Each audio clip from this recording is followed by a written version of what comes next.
On Wednesday, Hudson County TV was able to chat with State Senator Nick Sacco over at the Commissioners' Chambers at the North Bergen Township Hall, where he told us about a number of bills he's been working on through the legislature, a couple of which, a DNA bill and a drone bill, that have been pocket vetoed by Governor Christie. Sacco gave us the details on this breaking situation. So now, I understand there's some things in the legislature you wanted to bring to our viewers' attention about a couple bills that you've been working on for the past few years, if I'm not mistaken. Right, there were two major bills that that were pocket vetoed by the governor, and there's no reason given, so I don't know why they were vetoed. But one was the DNA bill, which would have expanded DNA to disorderly people who have to give their fingerprints after they're convicted. And that would have been close to the New York law, but the New York law is a little more strict. It's upon arrest. So I assumed it was a good law and order bill. It was the final DNA bill that I had, and I've been doing the DNA bill since 1994.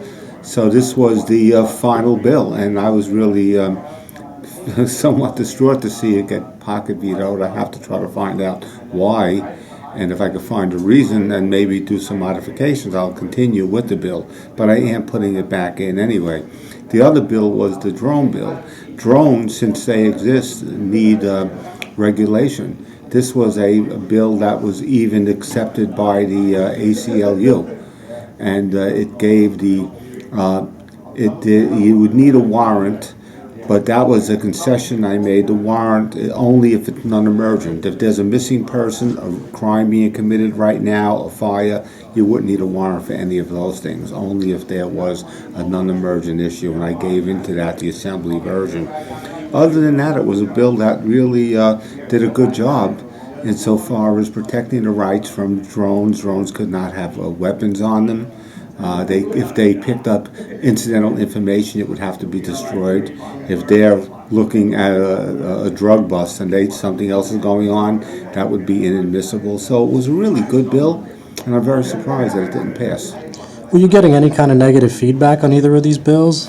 The drone bill, not really at all. The drone bill, I think when people understood what it did, it was kind of went right through. Both bills passed somewhat easily. The DNA bill, a little more trouble because there are some who feel that who actually oppose DNA from the very beginning. Since 1994, there's been a group of that has opposed DNA testing, even though today it's proven to release people from jail who've spent many years there and they didn't commit the crimes, as well as catch criminals.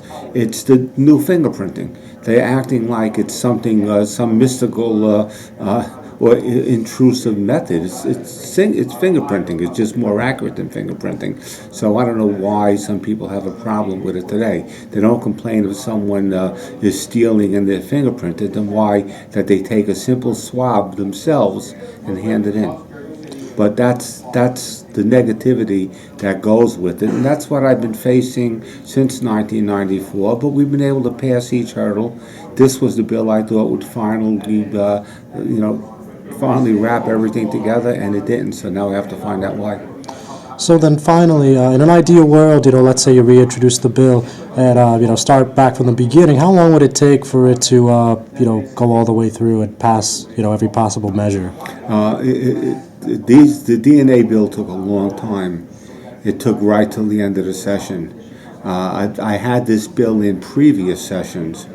This was the bill that was the most difficult out of all of them, and it took a long time, so I don't know how long, if at all, I could get it through. I probably couldn't get it through in the same form, and obviously it wouldn't be signed by the governor anyway, so I'm going to have to try to find out why it wasn't acceptable. Same as the drone bill. What was unacceptable about it? And when I find it out, maybe then I can proceed again. Right now, I'm putting them in the way they were, just so there's a starting point that I have. All right, Senator. Thanks so much. Thank you. I'm John Heides, Hudson County TV, North Bergen.